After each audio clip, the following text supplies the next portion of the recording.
2, 1.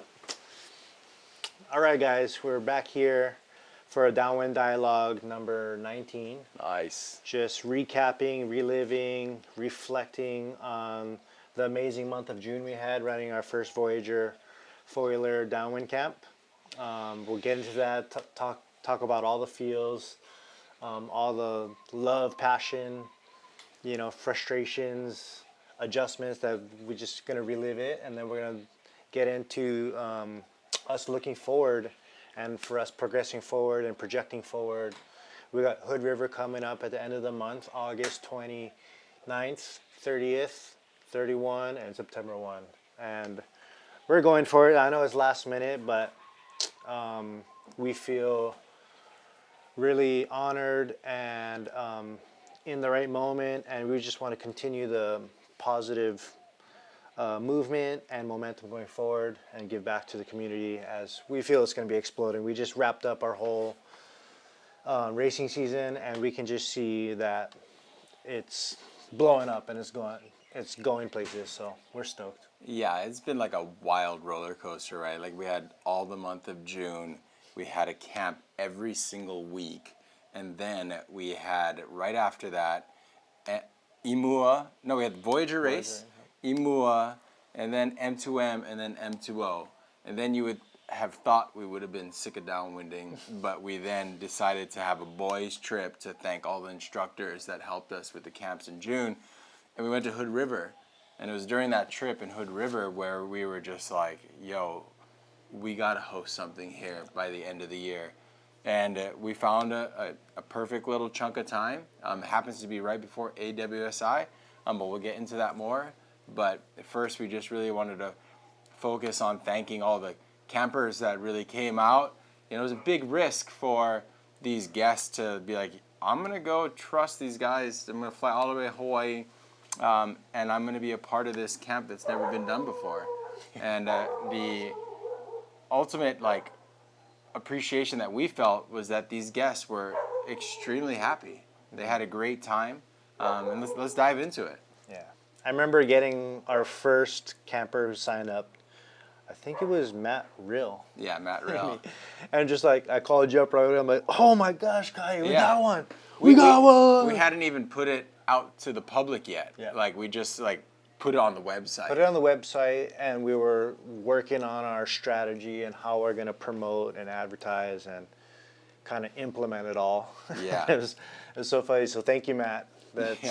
You hold a very special place in our hearts forever for that. True. And then after that, it was maybe we got 2 or 3, and then it kind of sat for a while, and we were looking at each other dude, is it too late to pull the plug? What are we doing? Are we really going to be able to pull this off? And then all of a sudden, it just started snowballing. It's the North Carolina crew. North Big shout out to those guys, man. And also to the Progression podcast. They were huge in supporting our work. They had us onto the podcast, and that resulted into a waterfall of people signing up. Yeah. So thank you, Eric, for that. Appreciate that. Super grateful. It was cool though. For me, I didn't know what we were gonna get, but it was cool to see the various types of foilers from all different parts of the world come. We had all those guys from the Carolinas, a couple guys from New York, Florida, guys from California.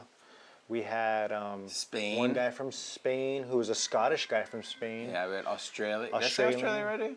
No, Australian. Neighbor Islands. It was amazing. It was amazing to see. Puerto Rico. Puerto Rico, that's right. Yeah. It was amazing to see the interest and the trust that they had in us. And the fact that they're downwinding in some of these places we would have never thought. New York City? Wait, what, North Carolina? You guys are downwinding these places? And they are. And so it just shows the market that we're marketing to is much bigger than we could have ever imagined. 100%, you know. And I'm excited because each one of these guys is going to go back and they can become a very influential contributor to the downwinding sport and movement in their area. And for me, that's what's so cool, and that's kind of what it's all been about is, the first time the crew, right? Right. And it's when we first started doing Kaikos, like we were on a mission to like train up the next guy. Yeah. Because like let's just build our crew, and it just made it so much more fun. Yeah, and it's that pain, that shared pain that you have creates this bond. We hope to someday have our photographer, our filmer, Christian, feel that pain so he can join us and be legitimately part of the Voyager crew. He is part of it now. So is Maddie as well. But we need to get these guys to feel the pain, and that shared pain is something that like goes across. Doesn't matter where in the world you live. It doesn't matter your culture or whatnot. If you feel the pain of what it takes to learn how to downwind boil, you're one of the boys, or you're one of the girls, or you're just part of the crew, you're part of the Voyager crew. And that camaraderie that we felt with these people coming in from all around the world, it was like meeting family members that you didn't know you had, right? And that's what it's all about. That guy Daniel, he came. It was funny because he came with stickers and was passing it out, and it was humble pie stickers. Yeah. And to me, we all had a good laugh about it, and that's just what it is, man. It's like we all eat pie. It's all good for us, and you know we're all sharing the pie. Yeah, and it doesn't matter how good you are. Like that humble pie, it's whenever you start thinking you're doing really well, the ocean is always there to check you.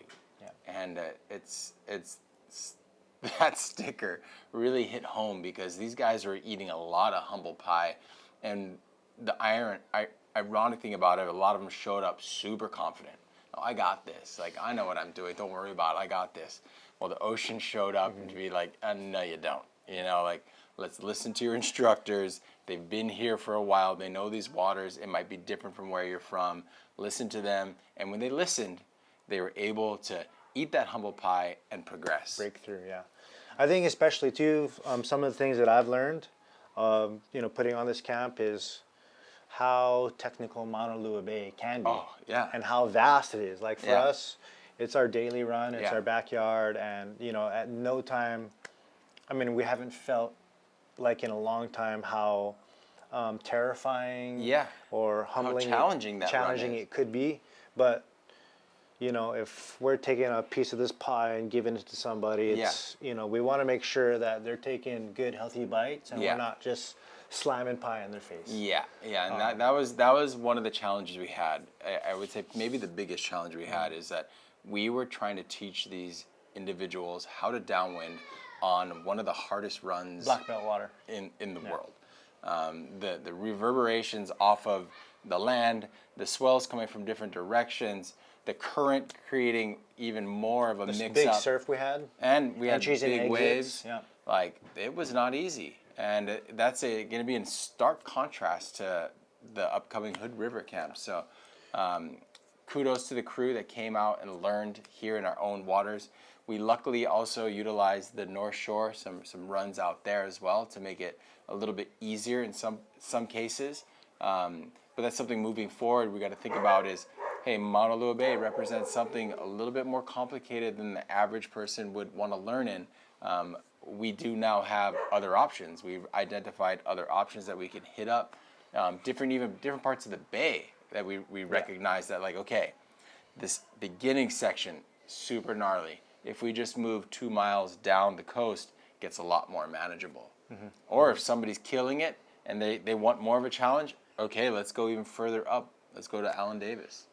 Even though I think how tough the bay was, I think every camper can go back home and be so much stronger for it.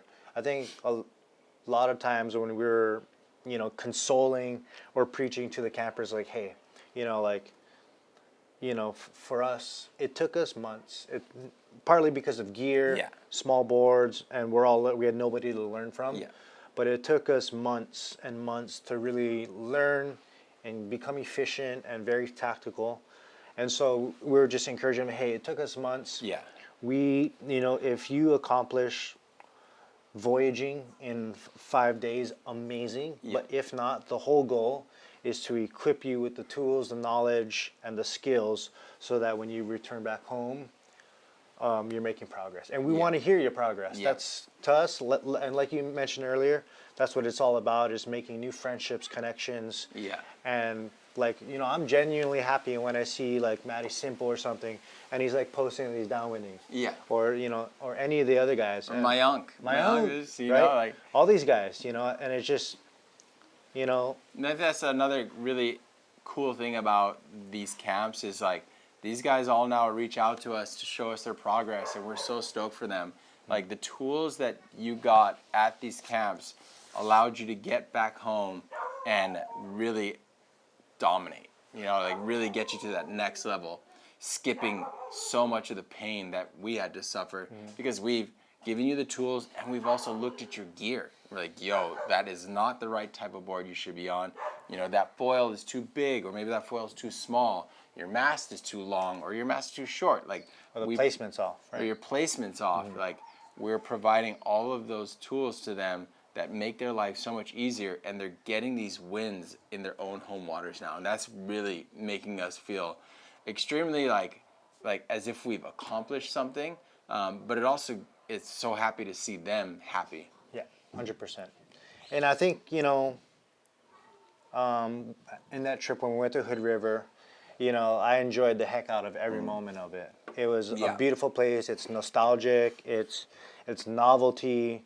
Yeah. It's always, since the beginning, has like a special, you know, like aura about Hood River. Yeah. Or just like the idea, like foiling in a river. And it's for us Hawaiians, right? Yeah. You know, we can't relate, or we don't have anything like this here in Hawaii. So to finally go there and foil, but then also turn off the racing brain and really enjoy and get back to the roots of what was fun for us. Yeah. And surfing and carving, loading up in the truck with boys, and we're not worried about like, oh, I'd be smoked on that run. Yeah. You know what I mean? It's just... It wasn't a race anymore. It was like, a dude, how many turns were we able to do? Exactly. Did you see that sick? My tips were fully out. Yeah. Like, dude, I think I sprayed you. And, you know, like it was more about fun, and it wasn't so much about like who's the fastest. Yeah, 100%.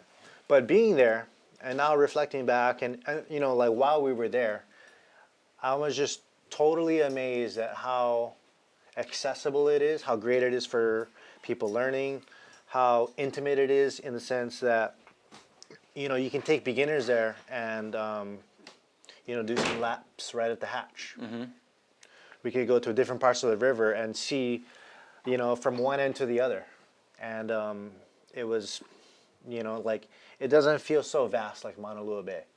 It's, you know, so like that whole, I wouldn't say risk or fear factor, but that whole, it's a great environment for students, teachers, and, you know, like. Yeah, let's when you talk about like taking our guests that might be from like, I don't know, the middle of America or the East Coast, or even like California for that matter, and we drop them in the middle of the ocean, blue water. Yeah. So some of these people were like, bro, all they heard was dun dun dun. You're like, you could see they're super tense, and they're like, yo, can I sit on the boat for a little bit? Yeah. You know, you totally understand. Come up on board. Like, we totally get it. But like, Hood River, you don't got any of that. No. Like, what, you might hit some kelp or a sturgeon, but like. even you know, like analyzing and looking back, there's a lot of, for me, because I'm a lifeguard, there's a lot of risk and maybe some things that I took for granted. It's like entering and exiting the water with waves, rocks, reef. People didn't really know how to flip their board upside down because whenever they jump in the water, it's deep and it's sand bottom, and so they're not worried about you know, scratching up their foils or their gear, cutting their feet or anything like that. And Hood River is going to be an amazing place to learn foiling, and it's you know, safe environment, super positive environment. Everyone over there is stoked. It seems like a super positive community. Yeah. Everyone's just loving the wind sports and the downwind sports, and I feel like downwinding is gonna absolutely blow up in Hood River. You know, like maybe it already is. Like, the past couple of years though, like, you know, the names that have come out of there, you know, like Trey and Walker, those guys, and you know, you got Sasser, all those guys, but they've been laying down the groundwork for the last several years. But I really think, you know, like in the next 5 years, 10 years, all that crowd of like wingers and kite surfers, like that could be all foilers one day. Yeah, you know, it could be, you know. It's like, I don't mean to denigrate, but you go through the hatch and these guys are just going back and forth, mowing the lawn, and then they see us coming through and just like ripping through, surfing with no kite, no nothing, just our boards and a Pure paddle. freedom, yeah. And they gotta at some point be like, that looks pretty damn fun. Maybe I should do that, because I've winged, never windsurfed, but I've winged, and like that whole back and forth thing can kind of get boring. And I've yet to like get bored on a downwind run through the hatch. No. It's just next level. Next level. Yeah. Yeah. So what's going to set apart, like let's talk about like what's going to be different for our upcoming camp versus our last camp. I'm excited. I think for all of us going up to Hood River, we're going to be so stoked and like reinvigorated and so like refreshed. And we, of course, this is our first time doing it, so we're gonna put our hearts and souls into this and making it like the best possible. I think what makes our crew unique too is the camaraderie, the vibes, and everything, that Aloha spirit that I think the Hood people kind of have, but just like in a different style than us. Yeah. But it's cool, you know. I feel, you know, our crew in general and us being from the islands and growing up with Aloha spirit, respect, camaraderie and everything, surf culture, and now foil culture, which you can't even, you know, relate to with surf culture. Just the camaraderie level. And it's unique. When we go to Hood River, it's kind of has that fresh Aloha spirit vibe where like people are stoked to see foilers, and it's kind of similar to home, you know? And I kind of like, we got to experience it a little bit on our last trip when like, you know, the Aloha spirit of one of our fellow like Hawaii crew gave to some random person in the hatch, led to him being invited back to his place, becoming good friends, and getting access to these beautiful locations that even the locals don't get to go to. Dano, right? yeah. And before you knew it, the Aloha opened up a world for the Hawaiians to go to hot springs and rivers and nature places that like we're by ourselves and like we're just tripping out, you know. And it's just that like welcomeness and that openness, which I think is unique, that we want to bring to Hood River. That we want to bring to Hood River. Yeah, absolutely. And like it's just cool how it vibes with some people really well, and those are the type of people we want to vibe with. Yeah.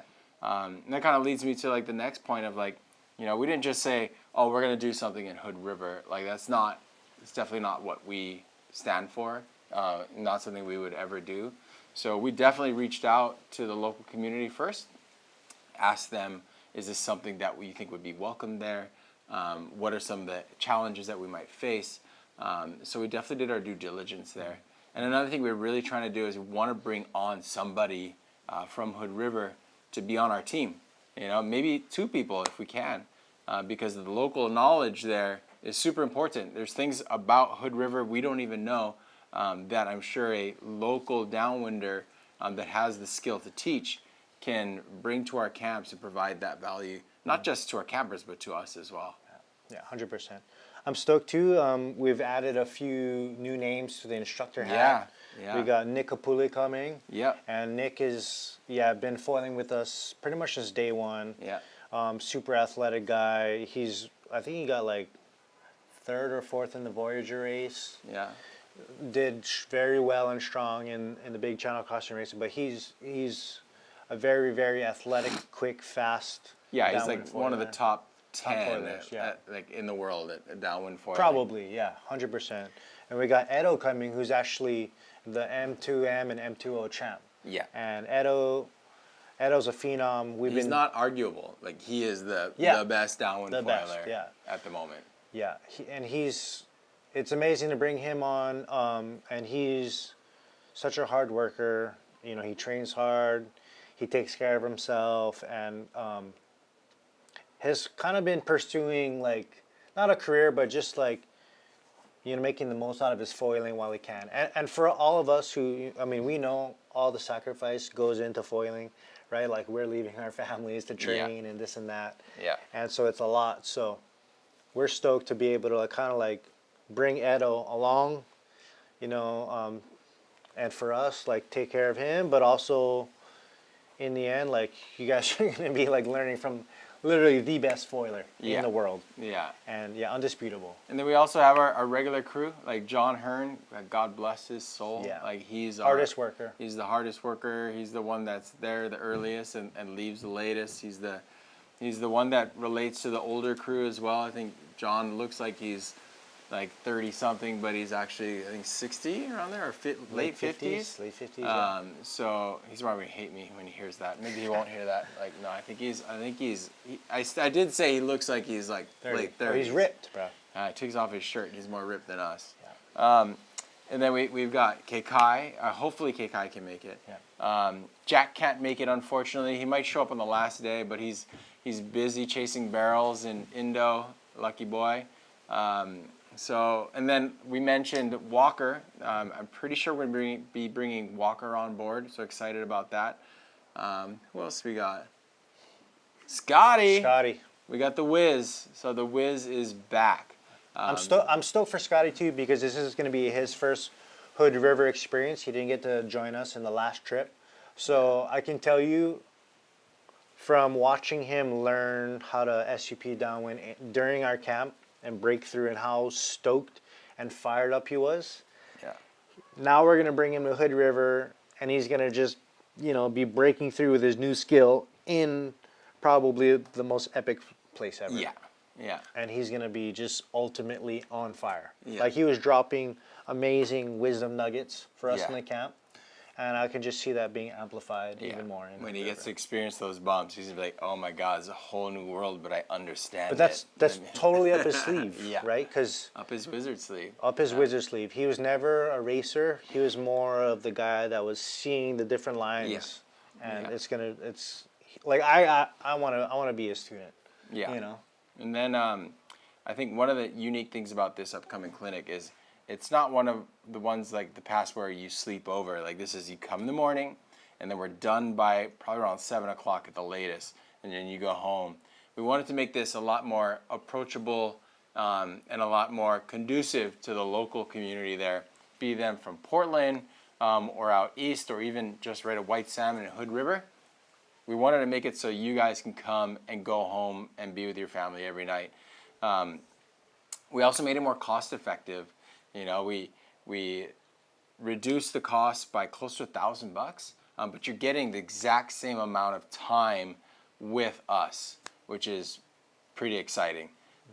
For us, it's never been about making money. Like obviously we need to pay our bills and make some money, but more importantly for us right now, it's to build this community of downwind foiling and the Voyager crew.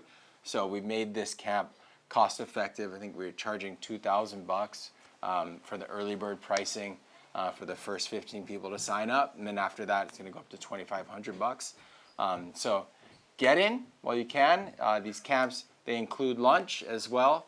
Film review. The film review. We got Christian Edwards on the drone and on the long lens. We also are gonna we start every day with some in classroom instruction, and then we get out on the water.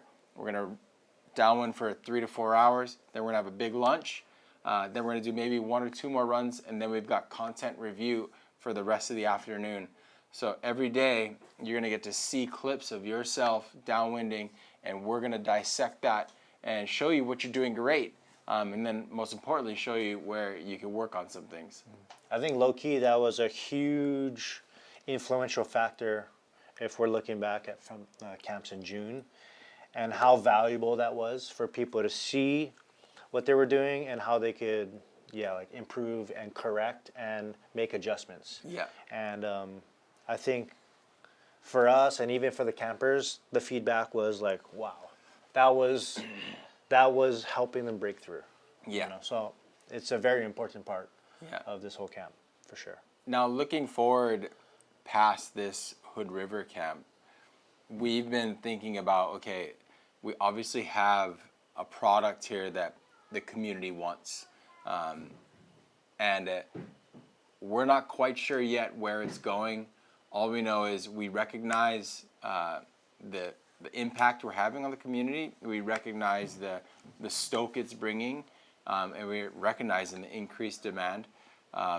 We just are super grateful to the community, the Downwind community, and the Voyager crew, especially our own crew that is supporting us, especially our instructors who have been there with us, like through the thick and thin. It's just been, we don't know what we're gonna do, other than we want to continue to host camps. I think the next thing we're looking at is maybe replicating the Hawaii camp in February. February's notoriously been extremely windy, and like really windy. So we're looking at potentially locking in the month of February to do that again. And in between that, I think you're doing something. Yeah, so when we go to France in October, a buddy of mine who I made from the last race, Albert, he lives in Barcelona, so I'm going to be chatting with him, and we might be doing a few-day clinic in Barcelona. So for anybody who's out there in France, Spain, or even Europe, obviously it's pretty far to travel to Hawaii or Hood River, but if you're in Europe, we're going to be there, and we're going to be stoked to continue to make a positive impact in the Downwind community. And then after that, some of the other locations we're looking at, we're looking at Marshall Islands, we're looking Fiji, we're looking Tahiti, maybe even Maui, Outer Island. Yeah, wherever. Outer Islands. But if you've got a crew of guys or girls that want to get into downwinding, you've got enough of them, hey, hit us up. Maybe we could put something together and come out and do this right in your own backyard. So what else can we chat about, Sim? No, I'm pretty stoked for this Hood River camp, and you can find all the information online on our website, voyagerfoiler.com. And if you guys have any questions, reach out to us on email. You can also DM us on Instagram. Yeah. We're pretty receptive to returning messages or exchanging phone numbers there. So just reach out if you have any questions.